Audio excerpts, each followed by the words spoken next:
Pour rebâtir sur d'anciennes ruines, restaurer, réparer les brèches. Telle est la vision du centre chrétien. Grâce Académie, rebâtir, restaurer, réparer, relever, rendre le pays habitable. Grâce Académie.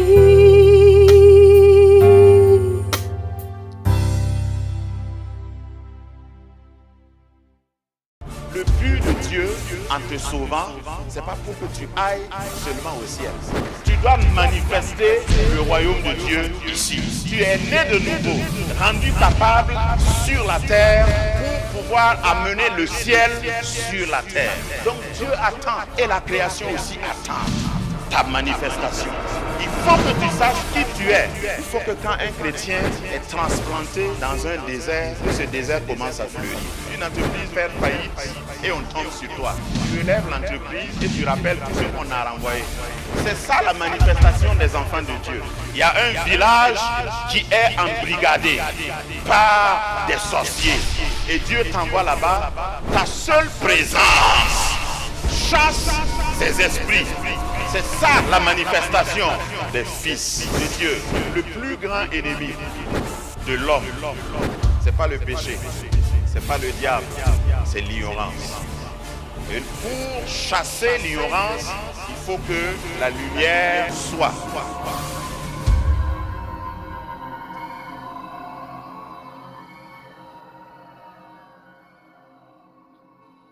Il y a beaucoup de choses que je découvre à force de réflexion.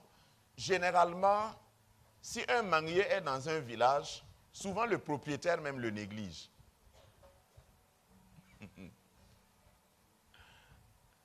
Les villageois même regardent et disent, bon, c'est manguier. Et puis quelqu'un va quitter au loin. Il vient goûter et il dit, waouh, est-ce que je peux avoir l'espèce? Mais le tout n'est pas d'avoir l'espèce, il faut aussi avoir l'environnement. Ce que je veux dire comme principe, deuxième principe, est que là où Dieu t'a planté là, c'est là-bas que tu peux mieux produire. Donc ne cherche pas à fuir. Fuir une église, fuir un environnement naturel, fuir des gens, ce n'est pas à cause des gens. Le fruit là est en toi. Et si tu es bien planté, là où Dieu t'a planté, tu vas produire ton fruit. C'est ton fruit qui va voyager. C'est ton fruit qui va te donner un nom. C'est ton fruit qui va te donner de l'espace. C'est ton fruit qui fera ta réputation. Pas ton nom. Pas ton village. Mais ton fruit. Je vois spirituellement des gens ici que leurs voisins ignorent pour le moment. Les gens avec qui tu vis là ne te connaissent pas vraiment. Parce que tu n'es pas encore à ta bonne saison. Mais quand ta saison va arriver, il y a des gens qui vont te regretter. Troisième principe, et Jésus l'a d'ailleurs dit, les bons fruits là, quand Jésus dit quand il vient, le vigneron vient et puis il voit que la vigne a produit, l'arbre a bien produit, il creuse tout autour, il met davantage d'engrais, il émonte, c'est-à-dire il coupe les branches mortes pour qu'ils produisent davantage. Pour que tu sois protégé par Dieu, il faut que tu produises de bons fruits. Si tu n'as pas compris ça, je le dis autrement. Le secret pour avoir la protection de Dieu, parce que l'Esprit de Dieu est en train de me télécharger sur le sujet de l'immunité divine. Pour être protégé par Dieu, il faut produire beaucoup de fruits. Quand un arbre produit beaucoup de fruits et de bons fruits, le propriétaire de l'arbre est capable de construire un enclos autour de l'arbre. Vous avez déjà vu ça? Même les bêtes là n'ont plus accès. Et il peut même mettre un gardien à côté. Gare à celui qui va venir perturber mon arbre en qui j'ai investi. Regarde, tu es un arbre que Dieu a entouré. Si tu ne me crois pas, va demander à Job. Le diable a pris ça à ses dépens. Quand il est parti devant Dieu pour discuter le sort de Job, il a dit, Job ne te loue pas pour rien. C'est parce que tu as bâti une haie autour de lui. Quand je lis ça, je dis, ah ouais, Dieu est bon. Job même ne savait pas qu'il y avait une haie autour de lui. Gars, ça fait longtemps que le diable était en train de le dindin, de le calculer. Mais il y a une haie autour de lui.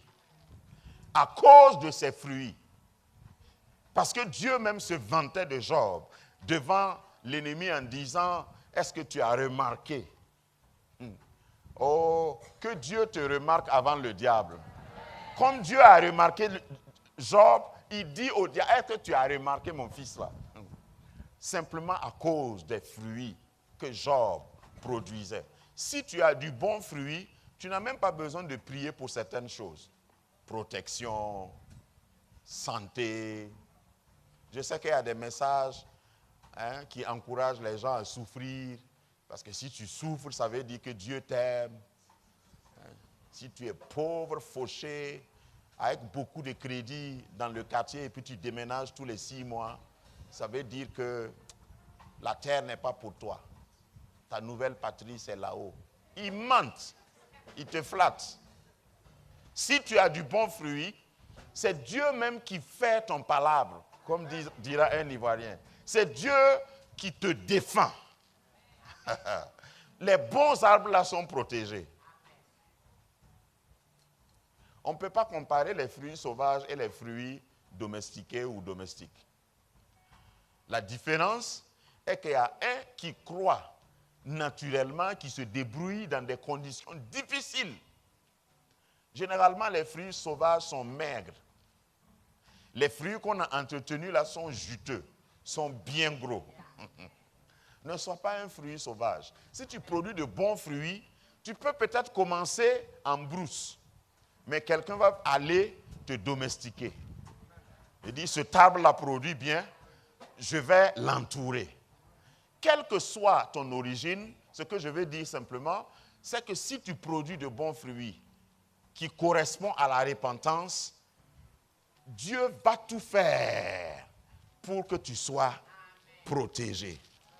Tu sois couvert par le sang. On l'a chanté tout à l'heure. Matthieu 7, 19, le verset 19 donc dit, du chapitre 7, « Tout arbre qui ne porte pas de bons fruits est coupé et jeté au feu. » Ça, je veux parler quatrièmement de la rigueur ou de l'exigence. Dieu est tellement rigoureux en matière de fruits. Et c'est un principe biblique aussi. Si tu ne portes pas de fruits, il y a quelque chose de la divinité que tu vas perdre.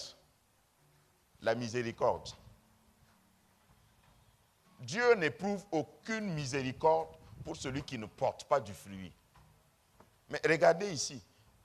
Il va couper et il va jeter au feu. On ne parle pas beaucoup et souvent de ce Dieu qui coupe. Pourtant, Dieu coupe. Il coupe et il jette au feu. Parce que Dieu ne veut pas que tu occupes inutilement l'espace, que tu consommes inutilement ses engrais. Parce qu'avant de te couper, Dieu, dans son processus, va toujours t'envoyer ce qu'il faut. Il va toujours te nourrir. Il va toujours te donner les nutriments, tout ce que tu dois avoir pour pouvoir produire. Je me demande depuis combien de temps Dieu est en train de te nourrir. Ne provoque pas ou n'épuise pas sa patience. Parce que à un moment donné, si tu ne produis rien, il va dire tu occupes inutilement la place. Donc, cette histoire, ce principe de fruit est capital. Mais en réalité, qu'est-ce qu'un fruit? Un fruit est l'effet naturel d'un principe de vie intérieure par un processus de croissance permanente.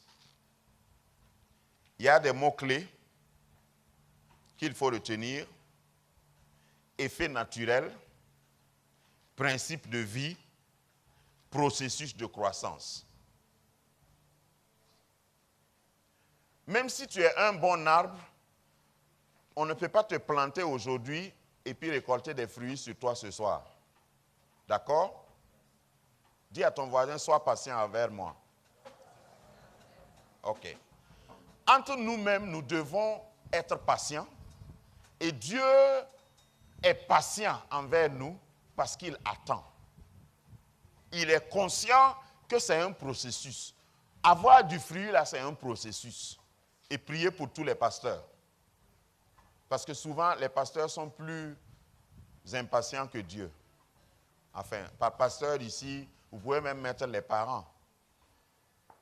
Si tu es celui-là qui attend, souvent tu es pressé que ton enfant produise du fruit. Ça fait 4 boîtes de lait que tu manges chaque semaine. Ça coûte cher. Grandis vite. Mais ça ne dépend pas de lui. Dis avec moi processus.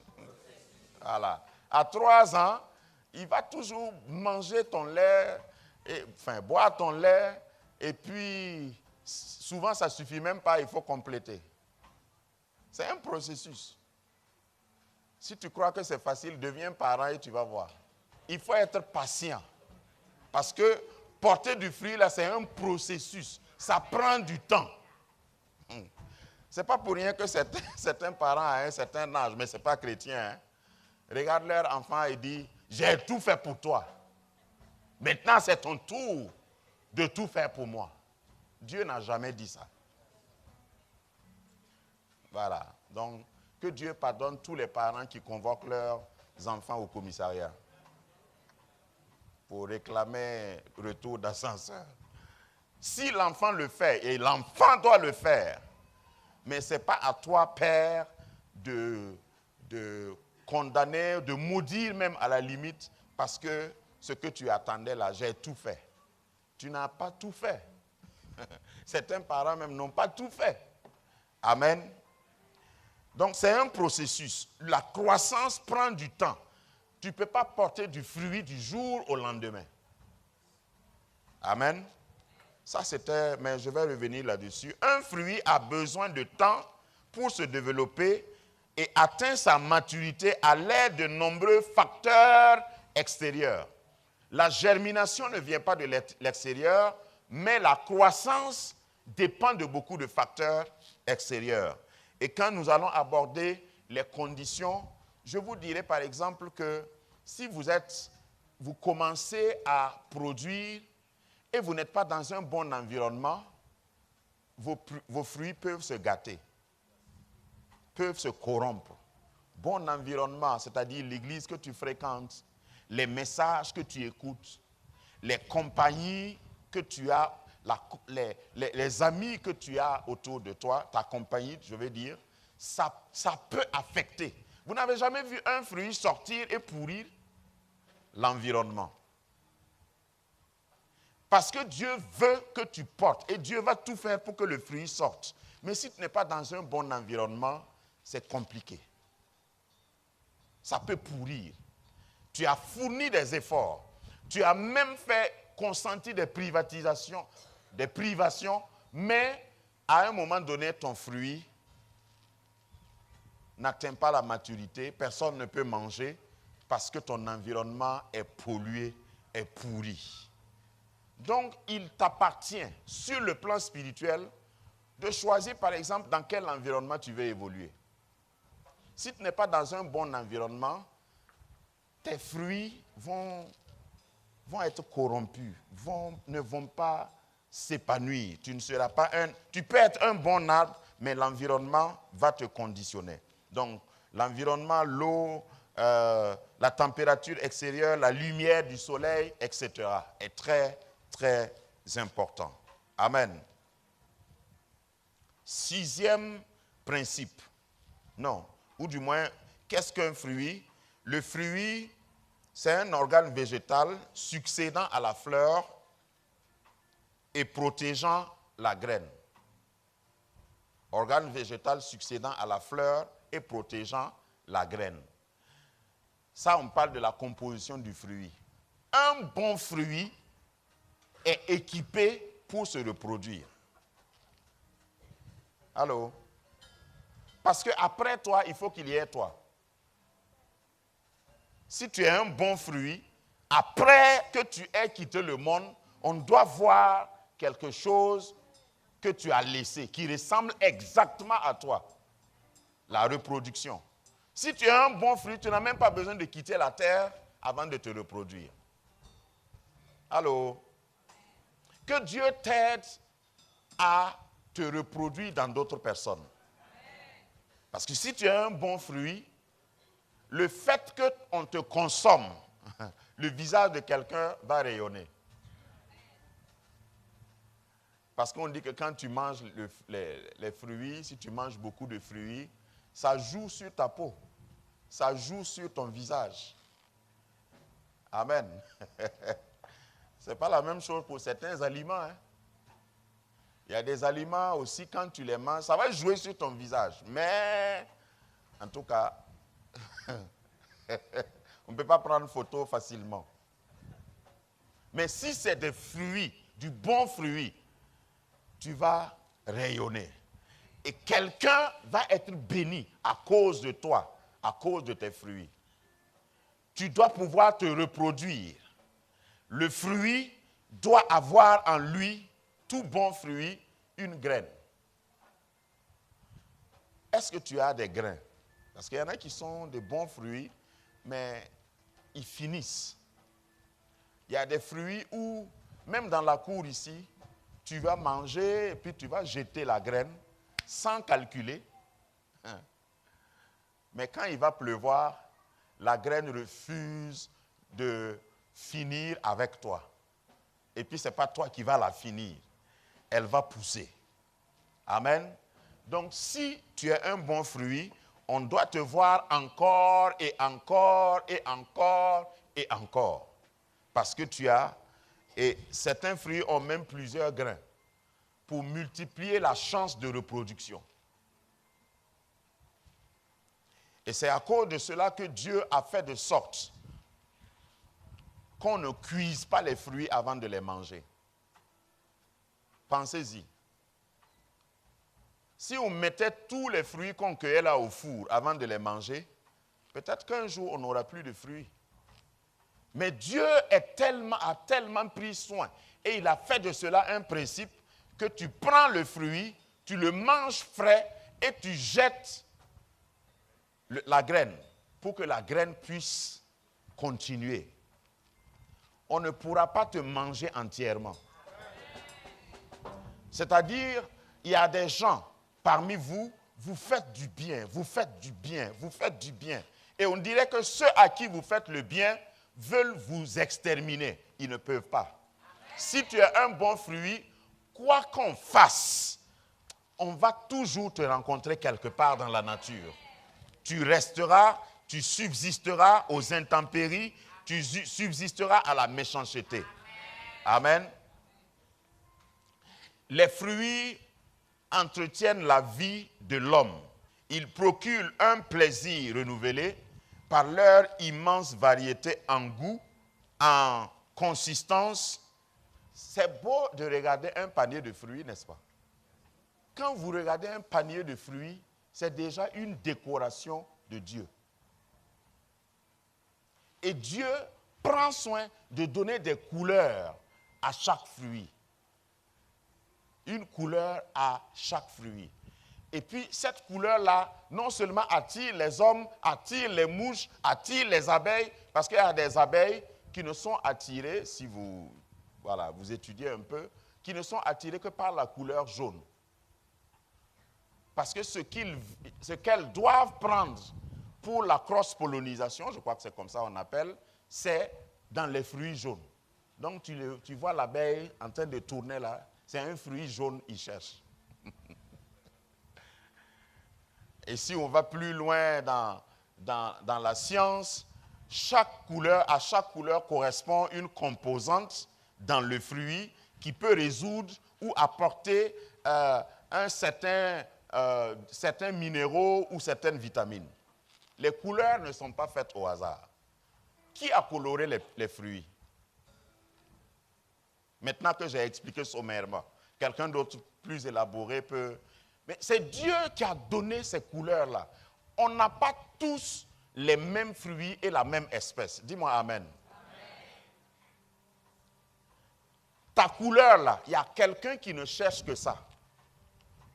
Donc si ton voisin n'aime pas ta couleur, laisse-le.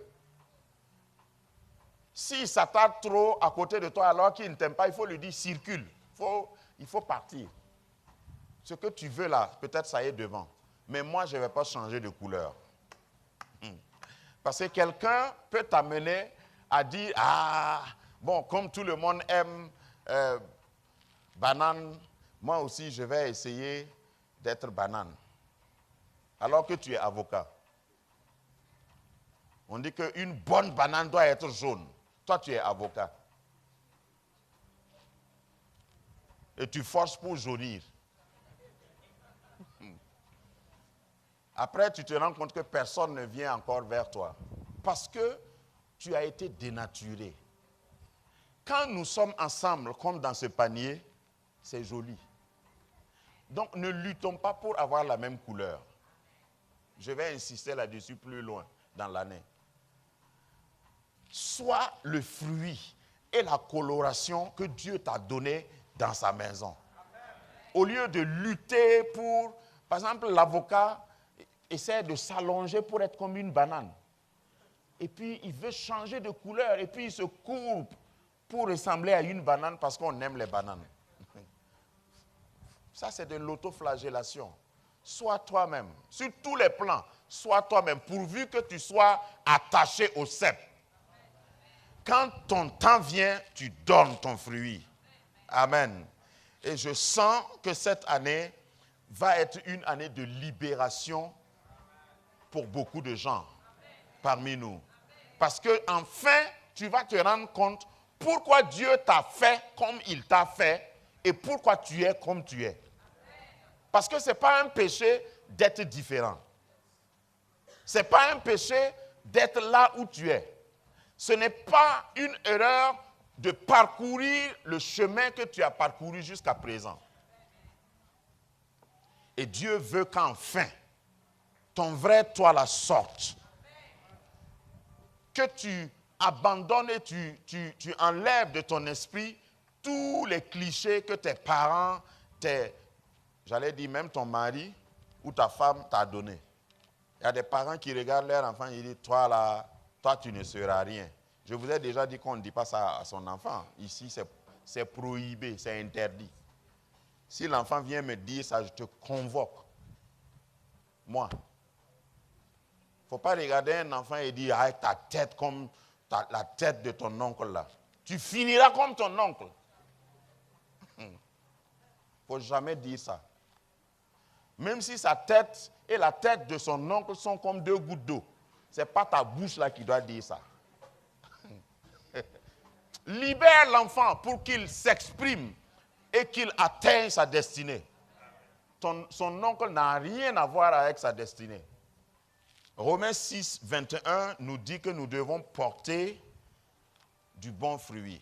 L'apôtre Paul s'est arrêté et puis il dit, mais c'est quel fruit vous portez alors?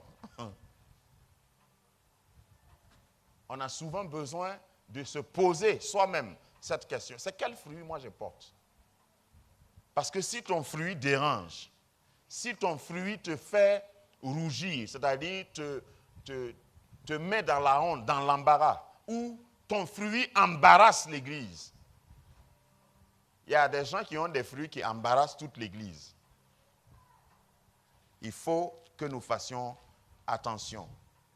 Et pour terminer, je voudrais faire ressortir que le principe de fruit qui a commencé depuis la Genèse, qu'on a lu, c'est ce même principe que l'apôtre Paul décrit dans Galates. En disant que le Saint-Esprit aussi a un fruit. Et ici, fruit de l'esprit est mis au singulier pour une bonne raison. C'est un ensemble qui comprend des sous-ensembles. C'est un seul fruit qui a plusieurs composants. Et c'est seulement le fruit de l'esprit qui nous unit. Parce que toi, tu as une espèce de fruit, mais le fruit de l'esprit a toutes les facettes et tout. Et c'est ça. Celui qui n'a pas le fruit de l'esprit, il ne peut pas s'unir avec tout le monde. Allô? Et il y aura un temps où tu vas voir ça en grandeur nature. Il y a des gens que tu vas rencontrer qui vont dire qu'ils sont chrétiens, mais tout de suite, dans une petite causerie, tu vas te rendre compte qu'ils ne se sentent pas à l'aise avec toi parce que toi, tu n'es pas de leur couleur ou de leur race ou de leur région ou de leur dénomination. C'est l'absence du fruit de l'esprit qui donne ça. C'est une carence. C'est une pathologie spirituelle. Et celui qui n'a pas le fruit de l'esprit, il ne peut pas regarder dans la même direction que toi. C'est le fruit de l'esprit qui nous unit. Donc si l'esprit lui-même, pour parler de son caractère et de son œuvre en nous, parle en termes de fruits, c'est que le principe de fruit est important. C'est ce que j'ai voulu établir comme principe aujourd'hui, avant qu'on aille dans les détails. Comme j'ai dit, il y en a qui vont être libres. C'est-à-dire, il y a comme un poids, il y a comme une pression sur certains d'entre vous. Et après avoir développé ce thème-là, tu vas être débarrassé de tous les carcans, de tous les jugements, et enfin être toi. Parce que nous avons besoin du fruit que Dieu a mis en toi. Nous avons besoin de ton espèce. Laisse les autres qui ne sont pas cultivés, parce que si tu n'es pas cultivé, tu ne connais que 2 fruits. Il y a certains fruits, si je les cite ici, vous allez dire, c'est le nom de quel village? Pourtant, c'est le nom d'un fruit. Donc, que le Seigneur ouvre nos yeux, nous libère, pour que nous puissions exprimer notre vrai, notre réalité, ce que Dieu a mis en nous, notre potentiel. Nous pouvons nous tenir debout pour la prière. Ô Saint-Esprit, nous t'appelons au secours parce que c'est toi qui as tous les éléments du fruit. Le fruit qui peut nous permettre de vivre. Et tu dis même que ceux qui ont ton fruit, la loi ne peut pas lutter contre eux.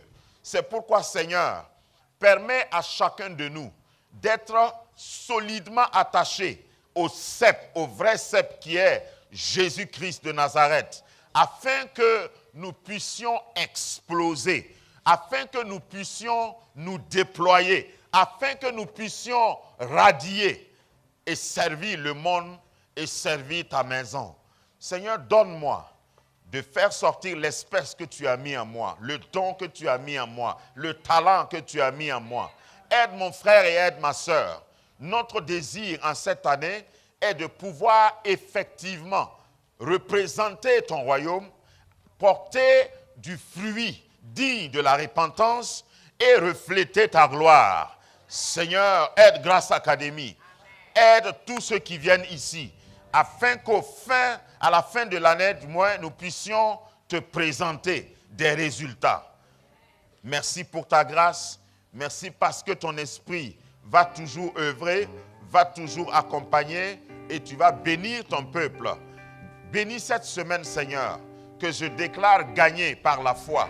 Je déclare une semaine de victoire pour ton peuple. Protège et garde et donne-nous de pouvoir nous réveiller chaque matin avec une nouvelle force, de nouvelles orientations pour gagner des batailles. Béni sois-tu, que ton règne vienne au milieu de nous et que ta volonté se fasse à chaque instant.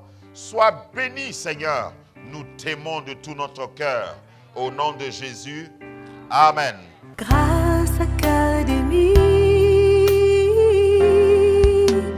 rebâtir, restaurer, réparer, relever, rendre le pays habitable.